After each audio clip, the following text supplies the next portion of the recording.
আমরা অলরেডি আপনার ডিজিএফআই আয়নাগর আমরা পরিদর্শন করেছি 25 সেপ্টেম্বর 2024।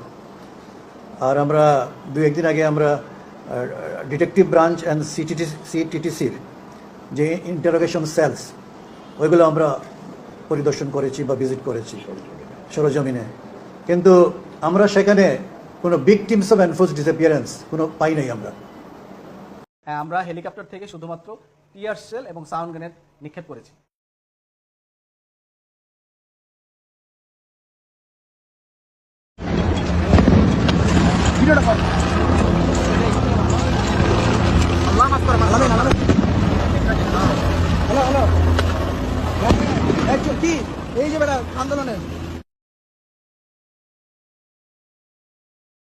হেলিকপ্টার দিয়া যে গুলি করার কথা বলে, আমাদের এখানে কিন্তু গুলি হয় নাই। আমাদের এখানে আপনার কাজলা, সোনিয়াকড়া, রায়েরবাগ, সানারপাড়, সাইনবোর্ড এইসব জায়গায় হেলিকপ্টার দিয়ে ওরা হয়েছে আপনার সাউন্ড গ্রেনেড মারছে।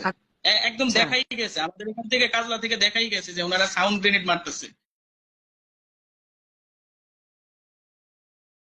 আমার কাছে খুব আশ্চর্য লাগছে যে যা বক্তব্য শুনলাম, সে বক্তব্যতে মনে হচ্ছে পুলিশের ফায়ারিংয়ে কম লাগছে।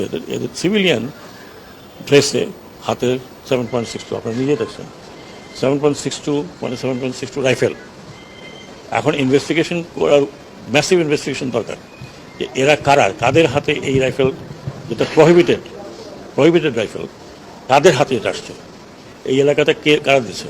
এখানে শটগানও আছে, এখানে আমি যে কজনের দেখলাম, আমাদের ডাক্তার সাহেব যেগুলো দেখালেন, এগুলো পুরো বুলেট 7.62। তো এইটা খুবই, আমি বলবো যে উদ্বেগজনক। একটা পুলিশের হাতে আছে, ইউনিফর্ম তার হাতে আছে, কিন্তু সিভিল ড্রেসে কারা আনসার এলাকাতে গিয়ে, তারা বাইরেও হয় নাই, তারা কিন্তু আনসার গেটের মধ্যে তাদেরকে এরকমভাবে ফায়ার করছে। আরও নাকি এখানে তো মাত্র 7-8 জন ওদের আনসার যে হসপিটাল ফ্যাসিলিটি সেখানেও আছে। এটা খুবই মারাত্মক। মানে তার মানে হচ্ছে যে আমরা সিভিলিয়ানকে আর্ম করেছি। বলেছিলেন, আমি আপনাকে উদ্ধৃত করছি, এটাই ভারত প্রসঙ্গ যে আমরা পত্রিকায় পড়ি 26 লাখ ভারতীয় বাংলাদেশে চাকরি করে, বাংলাদেশের ছেলেরা চাকরি পায় না, রাস্তায় রাস্তায় ঘুরছে, আর ভারতের ছেলেরা চাকরি করছে। আপনি সরকারে আসার পরে এই বিষয়টি সম্পর্কে আপনার আপডেটেড মন্তব্য কি?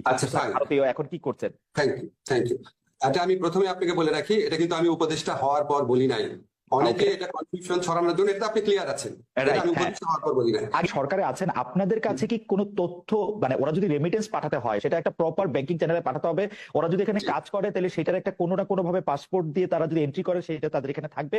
ঠিক আছে, সেই হিসাবটা আছে কিনা, আপনারা সেই হিসাবটা জানতে চেষ্টা করছেন কিনা, নাকি আপনারা মানে পত্রিকার গত সরকারের আমলের রিপোর্টের উপরে ভরসা করতে? প্রশ্ন। ধন্যবাদ, আপনি প্রশ্নটা করেছেন।